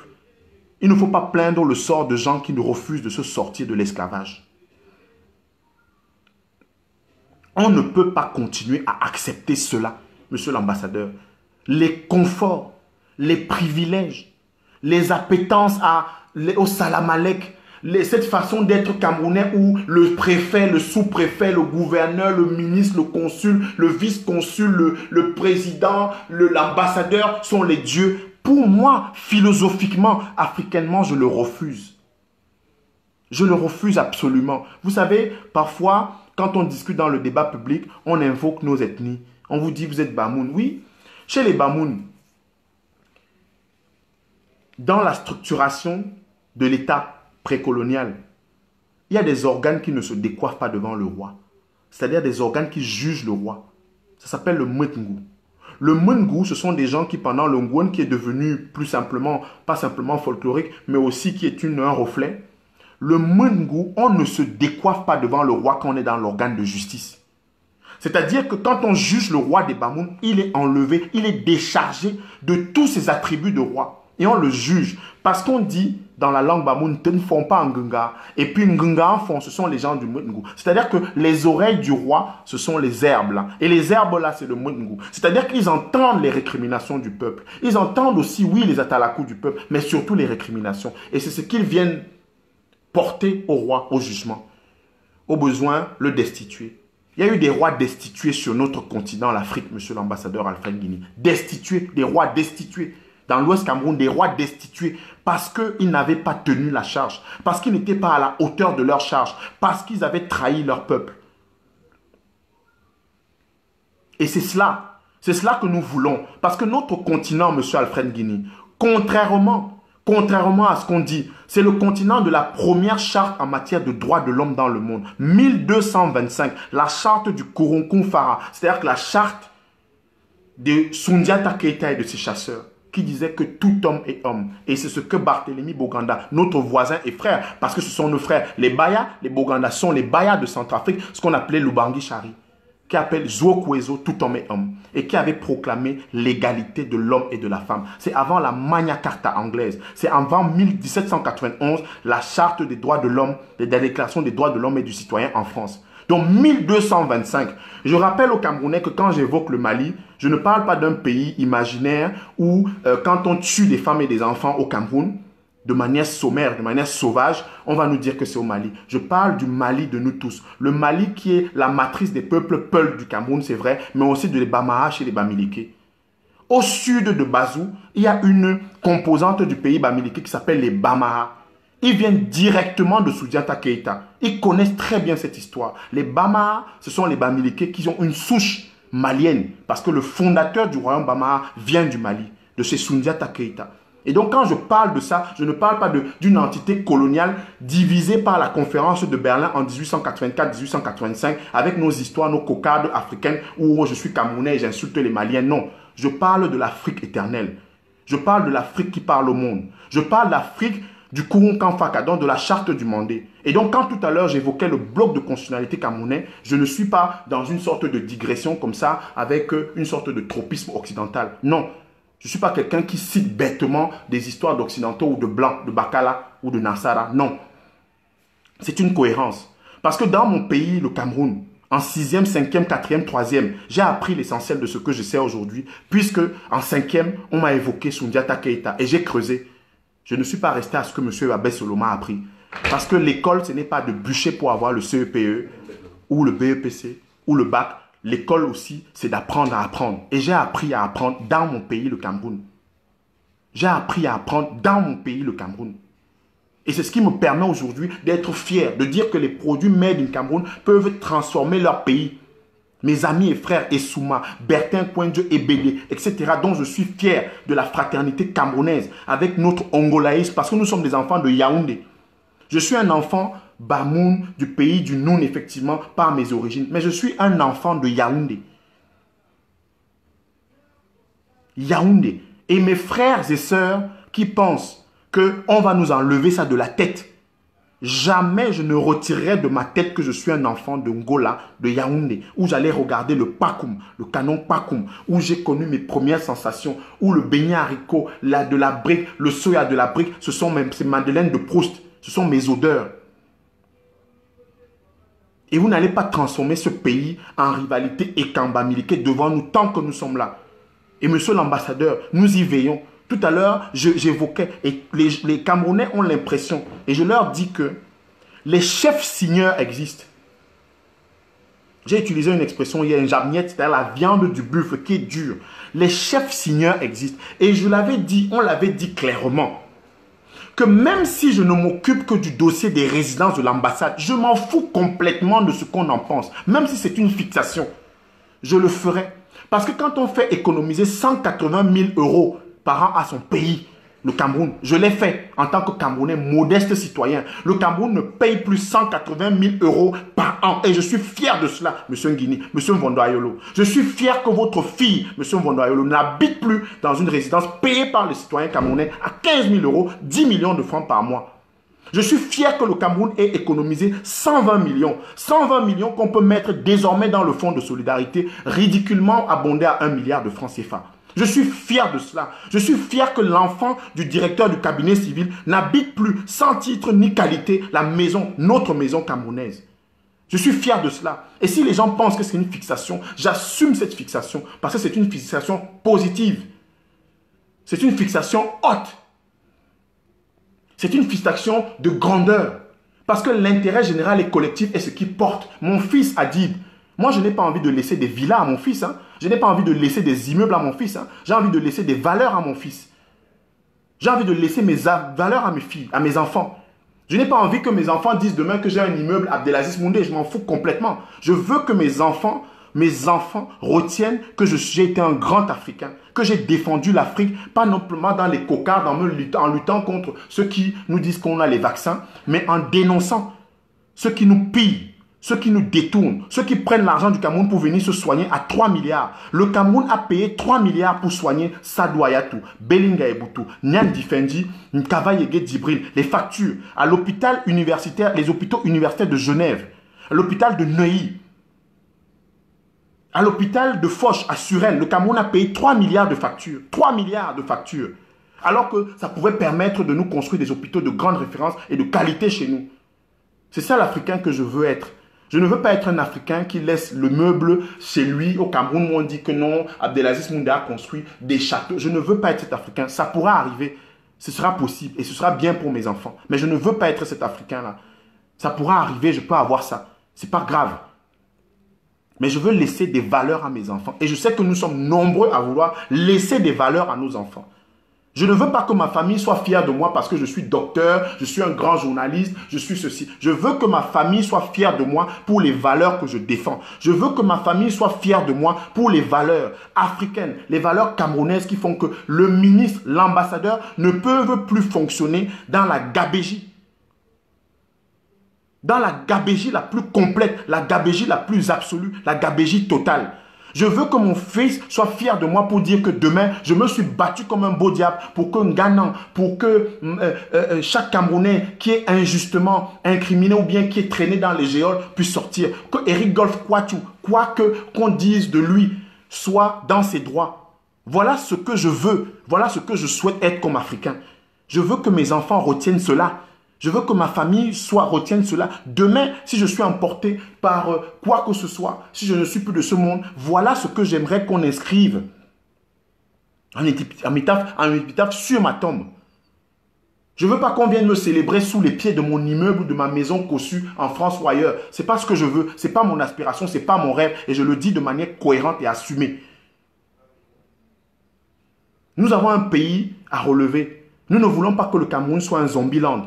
Nous ne voulons pas que le Cameroun soit un wonderful Kistan. Nous ne voulons pas que le Cameroun soit un wonderful land, un Wonderland. Nous voulons que le Cameroun soit le pays de Oumniobé. Son rêve d'unité, son rêve où les enfants de One Cameroun avaient Ndwe Toumaza. Nous voulons que le pays soit celui de Mangabel qui avait dit aux Allemands, vous n'aurez jamais le Cameroun. Nous voulons que le pays soit celui de Mangabel, de Madola et de Martin-Paul Samba, qui s'étaient réunis pour combattre le colonisateur allemand. Nous voulons que le pays soit celui de ceux qui se sont battus contre le Ndjokmassi, contre les Français et les Allemands qui nous ont imposé le travail forcé. Voilà le Cameroun que nous voulons. Nous ne voulons pas un Cameroun où les enfants d'un ministre vivent injustement et indûment dans une résidence de l'État en France, sans que nous soyons là à regarder, à passer là, à dire que non, le pays est doux parce qu'on va aller au Cameroun. Je ne veux pas de cela et je m'occuperai de cela, monsieur l'ambassadeur. Parce que j'ai avec bonheur lu votre lettre et j'ai compris que votre sens de l'État est le mien. Si vous êtes venu vous placer devant une caissière pendant 90 minutes, nous allons veiller à ce que, monsieur l'ambassadeur, tous les jours, à travers des vidéos, à travers des textes, à travers des évocations, et je remercie les 450 personnes qui sont déjà allées s'abonner sur ma page, sur ma chaîne YouTube, dont j'ai mis le lien sur cette vidéo. Le lien est là. Mes vidéos YouTube, mes enquêtes, mes engagements seront désormais diffusés à travers des émissions, des enquêtes, des investigations, des entretiens, des reportages, etc.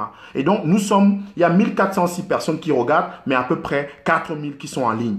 Donc, si nous sommes 4000 à aller massivement nous abonner sur cette chaîne YouTube, nous aurons l'occasion de nous entretenir, de confronter nos idées, de partager nos idées. Parce que j'ai besoin que vous souteniez ce que nous sommes en train de faire. C'est-à-dire quoi? Parce que ce direct, avec bonheur, nous sommes en train de travailler pour qu'il ne soit plus signalé, pour qu'il ne soit plus contré. Mais les ennemis de notre travail sont là. Ils sont toujours là.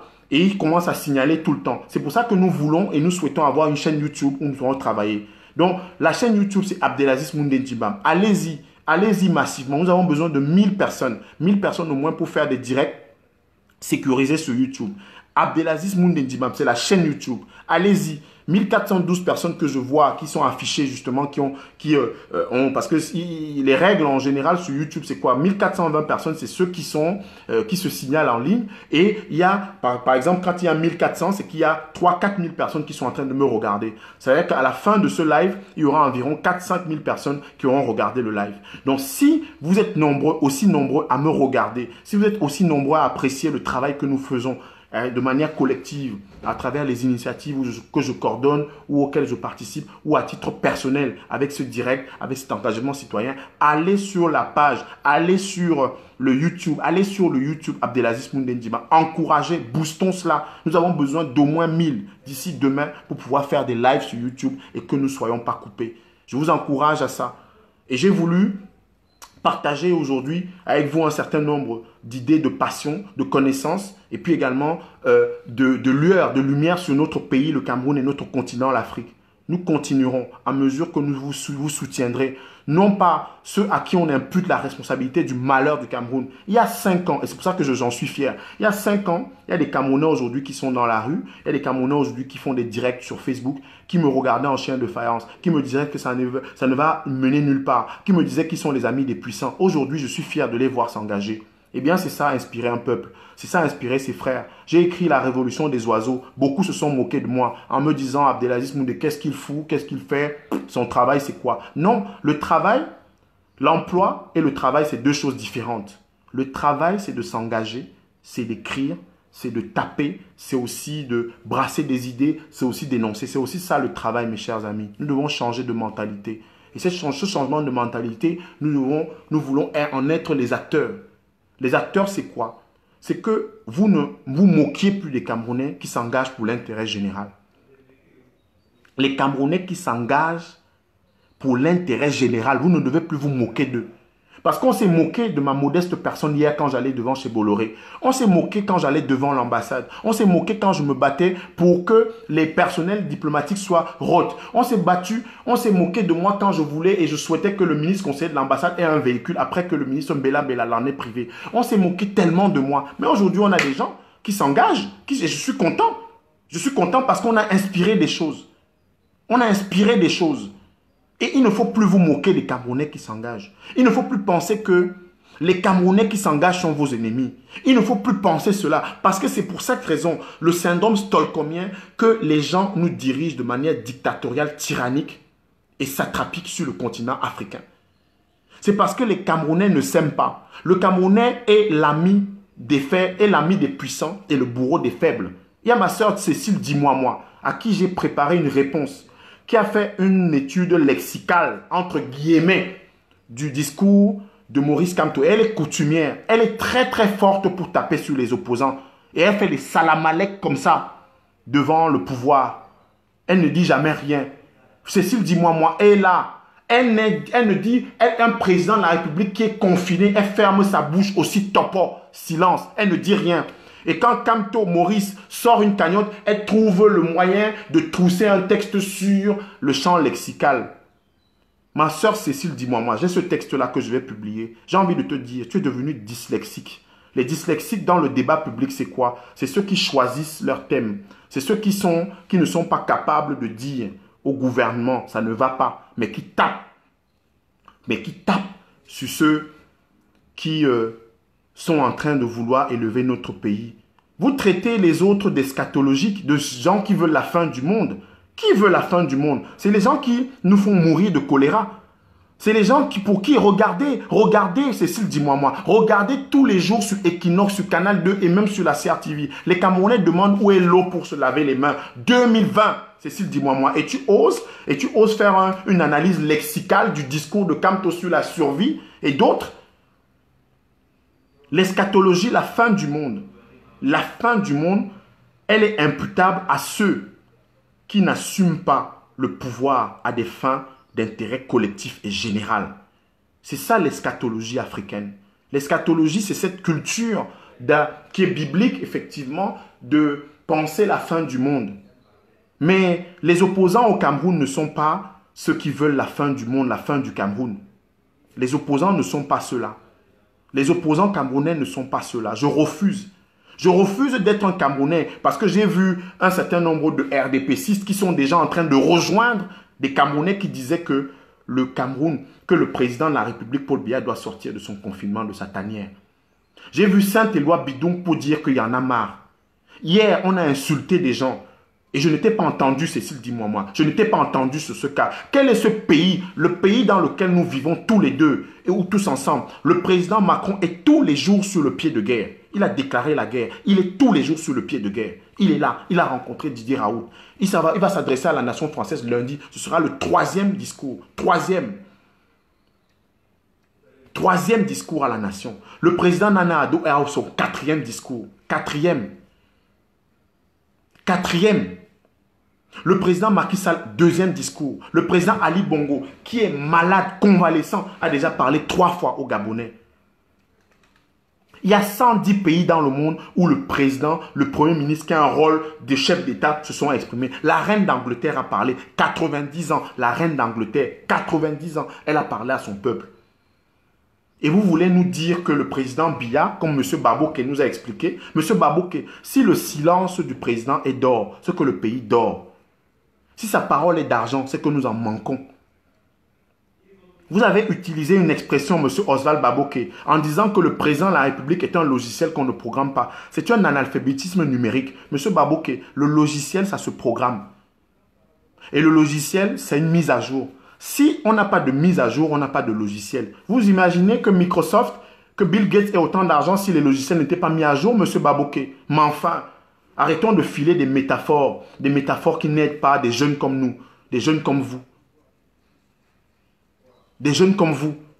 Nous ne devons pas tous se tenir. C'est à vous, M. Babouke, d'inciter le président de la République à parler à son peuple. Et le président Biya a beaucoup de chance. Parce que quand il va sortir, les Camerounais vont applaudir. Nous ne sommes pas difficiles. Nous ne sommes pas un peuple difficile. Nous ne sommes pas l'Algérie. Nous ne sommes pas la Tunisie. Nous ne sommes pas le Soudan. Ces peuples qui savent faire abstraction de leur division, de leur divergence. Les Burkinabés, pour dire à ceux qui les dérangent de ne plus être là. Nous ne sommes pas compliqués. Nous ne sommes pas compliqués du tout, M. Babouke. Nous ne sommes pas compliqués. Nous ne sommes pas compliqués puisque je ne peux pas épingler le lien de la chaîne YouTube. S'il vous plaît, ceux qui ont le lien de la chaîne YouTube, essayez de partager en commentaire le lien de la chaîne YouTube. Vraiment parce que je suis également en train de vous inciter à faire ce travail à citoyen. Allez sur la chaîne YouTube Abdelaziz Moundendjima. Allez-y massivement vous abonner. Allez-y massivement vous abonner. On a besoin de vous. On a besoin d'atteindre les 10, 15, 20 000, 30 000 abonnés sur cette chaîne. On en est encore commencé. Je l'ai lancé il y a 3-4 jours. Vraiment, évidemment, on pensait la lancer le 12 avril avec un certain nombre d'émissions et un certain nombre de personnes qui y travaillent, un certain nombre d'émissions. Mais compte tenu du fait que les directs sont signalés, ce travail citoyen est signalé, etc. On a dit, ok, on va sur la chaîne YouTube, on va commencer à faire des directs sur la chaîne YouTube. S'il vous plaît, ceux qui ont le lien de la chaîne YouTube, ceux qui regardent, hein, ceux qui seront déjà abonnés sur la chaîne YouTube, partagez ce lien, incitez autour de vous à partager. Nous allons faire un travail formidable et citoyens via cette chaîne YouTube. Nous allons vous édifier sur l'Afrique. Nous allons vous édifier sur le Cameroun. Nous allons donner la parole. Nous n'allons plus accepter que le Cameroun soit transformé en zombieland. Et c'est ça, détartrer les cerveaux, déconstruire ce qu'on est en train de faire sur le plan intellectuel, sur le plan moral, spirituel et mental. Nous ne voulons plus ça. Nous ne voulons plus qu'un ambassadeur vienne en France, vive dans une maison de 6 000 euros, 70 000 euros par an, 50 millions de francs CFA, alors que nous avons une maison de 3 milliards de francs CFA achetée en 2008 et qui nous coûte 30 000 euros, 20 millions de francs CFA d'entretien. Nous ne voulons plus. Et à travers cette chaîne-là, nous allons être les vigies. Nous allons assurer la vigilance citoyenne, la vigilance morale, la vigilance intellectuelle, la vigilance culturelle sur notre pays que nous aimons tous, sur notre 237, sur notre Afrique, dont le Cameroun est l'un des reflets. On appelle ce pays l'Afrique en miniature. Tout à l'heure, je vous ai évoqué le fait que chez les Bamaha sont cette d'essence. Ils viennent de ce pays parce qu'on appelle Mali aujourd'hui. On appelle Mali aujourd'hui par le fait de la colonisation. On appelle Guinée aujourd'hui par le fait de la colonisation. On appelle Sénégal aujourd'hui par le fait de la colonisation. On appelle Cameroun, Côte d'Ivoire, etc. Mais retenez-le. Notre Afrique, nous devons la bâtir. Notre génération, nous allons bâtir l'Afrique. Nous allons bâtir ce continent. Non pas avec toutes ces logorées verbales, ce grec et ce latin qu'on vient citer pour épingler des opposants, mais justement avec des valeurs puisées au fond de nous. Puisées au fond de nous. Et ces valeurs, M. Alfred Guigny, puisque je fais toujours la boucle, c'est que nous n'allons plus accepter. Nous n'allons plus accepter, monsieur l'ambassadeur, que les enfants, la famille de M. Mvondo Ayolo vivent dans notre maison. Je martellerai midi, matin, soir, Idiba, Ibo Sebois, mais quand je chanterai le matin notre grand Francis Bébé, quand je chanterai Idiba, Ibo Sebois, mais à tout le monde, eh bien, ce sera pour que le coq chante, pour que les Camerounais n'acceptent plus délibérément d'être des zombies d'eux-mêmes, d'être des absents d'eux-mêmes. Que les Camerounais n'acceptent plus délibérément d'être étrangers à eux-mêmes. Que les Camerounais n'acceptent plus délibérément, monsieur l'ambassadeur, de vous voir arriver à l'ambassade le matin sans vous demander où avez-vous dormi. Parce que c'est la question qu'on aurait déjà dû vous poser. Vous demandez, monsieur l'ambassadeur, pourquoi vous dépensez Djeben, c'est quoi? Vous dépensez notre argent comme ça, pourquoi? Qui vous a demandé de dépenser notre argent, pourquoi? Neya, c'est comment? Neya. Et que ce biaboya, alors, on va faire comment? Effectivement, soit envoyé au calendrier grec. Nous ne voulons plus le biaboya ailleurs, alors où les Camerounais sont fatalistes, où les Camerounais sont résignés, où les Camerounais sont à plat ventre, où les Camerounais sont dans le salamakisme, où on ne se dit rien, on rase les murs parce qu'on veut être l'ami de l'ambassadeur, parce qu'on veut être dans les bons carnets de l'ambassadeur. Non. Monsieur l'ambassadeur, vous devez habiter chez vous, chez nous. Si vous n'habitez pas chez vous, chez nous, dites aux Camerounais ce qu'on va en faire. Est-ce qu'on va vendre cette maison? Est-ce qu'on va la confier à la maison des Camerounais de France? Est-ce qu'on va la confier pour que des étudiants puissent y habiter puisqu'elle a 11 chambres? C'est une maison de très haut standing. Elle nous a coûté 3 milliards. Elle nous a coûté 3 milliards. Parce que ce n'est pas la maison de l'État. C'est la maison de l'État. Ce n'est pas la maison de l'ambassadeur. C'est sa résidence. C'est sa résidence. Comme le palais d'étudiants n'est pas la maison de Paul Biya, mais sa résidence. Le 52 avenue Albert Ier à Saint-Maur-des-Fossés. Nous ne voulons plus que la famille de M. Mvondo Ayolo la loue aux Chinois, la loue aux Suédois. Nous ne voulons plus que la famille de Samuel Mvondo Ayolo l'habite. Nous ne voulons plus. Je ne la veux plus. Je ne la veux plus. Je ne veux plus entendre que la famille de Mvondo Ayolo habite le 52 avenue Albert Ier. Je ne veux plus ça. Je ne veux plus ça. Je ne souhaiterais plus ça, monsieur l'ambassadeur. Je vais vous demander tous les jours, tous les matins, où est-ce que vous avez dormi. Si vous continuez à dormir dans une maison qui nous coûte 70 000 €, alors je vais vous demander pourquoi vous êtes allé vous pointer devant la caissière pour faire 90 minutes devant cette caissière-là. Je vais vous demander ça. Je vais vous demander cela. Je vais vous demander ça tous les jours, monsieur l'ambassadeur. Pourquoi 30 000 €, 20 millions de francs CFA ne peuvent pas être attribués à des étudiants camerounais en France qui sont dans le domaine numérique et qui peuvent nous apporter en termes d'innovation, en termes de renforcement de capacité, en termes de modernisation de pratiques. Il n'y a pas d'intranet gouvernemental au Cameroun. Donc vous pouvez donner ces 30 000 € à des enfants qui nous développent des applications. La stratégie nationale de riposte contre le Covid-19 n'a pas de site internet, n'a pas de Twitter, n'a pas de page Facebook. Donc vous pouvez donner 30 000 € à une agence dirigée par des Camerounais pour s'en occuper, monsieur l'ambassadeur. Et pas donner de l'argent pour qu'on entretienne la maison pour que les enfants et la famille de Mvondo Ayolo y habitent. Je refuse. Fixation ou pas, acharnement ou pas, ce n'est pas mon problème. Ce n'est pas mon problème. Ignaolouk Akoro, celui qui est fâché, peut partir. Nous ne voulons plus cela, monsieur l'ambassadeur. Et j'y veillerai au péril. Et je l'ai dit hier dans la vidéo que j'ai faite. Et ce n'est pas des mots, ce n'est pas des postures. Je ne suis pas un type de posture. Je suis un homme engagé, direct, droit et qui fait. C'est-à-dire que c'est bien, le gouvernement le fait. D'ailleurs, il y a certains qui m'ont dit, oh, on ne sait pas si tu es sardina, tontina, avec les catégorisations à la con qui sont celles des Camerounais. Je leur ai dit, écoutez, je suis Camerounais. Le Camerounais, c'est quoi? Le Camerounais qui a lu Mongo Betty. Vous savez ce que Mongo Betty a fait? Mongo Betty a créé le COLICIT, le Comité de libération du citoyen Titi Sédoua. Comité de libération du citoyen Titi Sédoua. Eh bien, c'était quoi? Titi Sédoua était celui qui constituait et qui était un repoussoir naturel pour les valeurs de Mongo Betty. Mais quand on a interpellé Titi Sédoua, c'est Mongo Betty qui a créé le COLICIT pour des raisons de valeur, pour des raisons de principe. Parce qu'il fallait que les droits du citoyen Titus Sédoua soient respectés. Titus Sédoua, sur le plan philosophique, sur le plan idéologique, sur le plan était aux antipodes de Mongo Betty. Et il a fait. Et on n'a pas traité Mongo Betty de suppôt du pouvoir. C'est cela le Cameroun. C'est-à-dire que je n'ai pas besoin d'être d'accord avec Eric Golf Kwachu pour le défendre. J'ai besoin d'être d'accord avec Eric Golf Kwachu sur les principes. Sur les principes. Et les principes, c'est quoi? Le code de procédure pénale doit être respecté.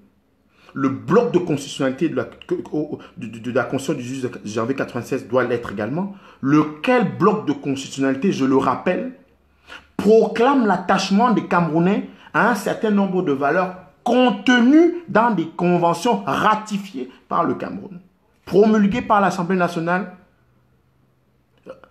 votées par l'Assemblée nationale et promulguées par le chef de l'État. La Charte africaine des droits de l'homme et des peuples, article 6. Le pacte international civil relatif aux droits civils et politiques, article 9, sont très clairs à ce sujet. Je peux égrener l'ensemble des articles de ces textes. Et je lis, et c'est d'ailleurs pour ça que les directs sont intéressants, parfois on peut lire. Je lis un frère qui me parle d'avoir soutenu la basse, qu'on ne t'a pas vu soutenir la basse. Mon frère, j'ai envie de te dire en camerounais, tu me connais même, tu me connais, tu connais Moundé, tu sais ce que Moundé a fait dans ce pays, la France. Tu me parles de basse, des frères dignes, valeureux qui ont fait des choses récemment. Tu me connais? Nous sommes allés porter le fer, ça fait 5, 6, 7 ans. Porter le fer. Défendre des valeurs, défendre le Cameroun. Tu parles de quoi? On est en train de parler, on est en train de s'élever, de montrer la lune. Toi, tu regardes mon petit doigt, parce que tu cherches la vérole sur mon petit doigt, tu cherches le puce sur mon petit doigt, tu ne le trouveras pas. Vous ne trouverez pas sur ce chemin. Nous avons battu le pavé. Nous nous sommes battus pour ce pays, dans ce pays, la France. Nous étions seuls parfois devant l'ambassade, seuls à la place de la République, seuls dans les rues de France. Oui, je l'assume complètement. Avec vos mots à la con, je l'assume totalement que vous venez sur ce direct pour le faire. Mais j'ai envie de vous le rappeler. J'ai envie de vous le rappeler à ceux qui regardent, à ceux qui s'égarent parfois. C'est une bifurcation. Et je repars sur mes chemins. Donc, je suis, monsieur l'ambassadeur, sur cette ligne, parce que je ne perds pas le nord. Et il faut simplement rappeler à un certain nombre de personnes un certain nombre de choses. Sur cette ligne, je veux résumer ce que j'ai dit cet après-midi.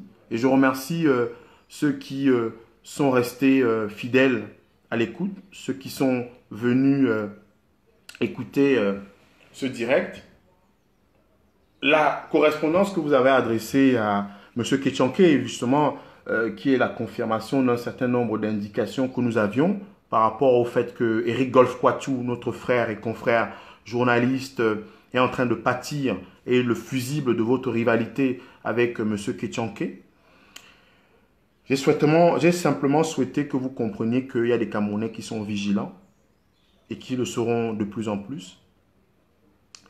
Simplement souhaiter que vous compreniez qu'il y a des Camerounais qui ne peuvent pas être pris au jeu de cette considération pour l'État à tête chercheuse. Parce que si vous avez une considération pour l'État, nous souhaitions que vous alliez chez vous, chez nous, dans la maison du Cameroun. Elle nous a coûté 3 milliards. Et nous veillerons à ce qu'elle soit habitée ou tout simplement qu'elle soit vendue ou mise à la disposition des Camerounais. Monsieur l'ambassadeur, quand j'ai vu que vous avez passé 90 minutes devant une caissière, je me suis dit vous avez de l'endurance. Et cette endurance, nous l'avons. Monsieur l'ambassadeur, quand j'ai lu que vous aviez cette bile, je souhaiterais que cette bile soit transformée en rage pour le Cameroun, en rage pour réunir les médecins camerounais, en rage pour réunir les Camerounais de France autour de la lutte contre le Covid-19. Monsieur l'ambassadeur, quand j'ai lu que vous tensiez M. Ketchanke pour ses 30 ans, j'ai eu envie de vous dire qu'il faudrait avoir beaucoup plus de courage pour dire au chef de l'État qui vous a nommé en mars 2019 comme ambassadeur extraordinaire et plénipotentiaire du Cameroun en France, pour dire au chef de l'État, Monsieur le Président, de manière directe, claire, et à son épouse, Chantal Biya, je souhaiterais, en tant qu'ambassadeur, que vous déchargiez M. Christophe Ketchanke de ses fonctions à Paris, parce que, M. Nguini, vous le savez autant que moi, si M. Ketchanke est à Paris, c'est par la grâce, c'est par le fait, c'est par la discrétion du président de la République, et c'est aussi par le soutien de Mme Chantal Biya. Apprenons à nous dire les vérités. Les bêtis disent que les vrais amis ne se cachent pas leur nudité. Et aussi un proverbe enfant, vous connaissez cette langue-là, dit à bel à bélier, à vol que volier. Quand c'est cuit, ce n'est pas encore refroidi.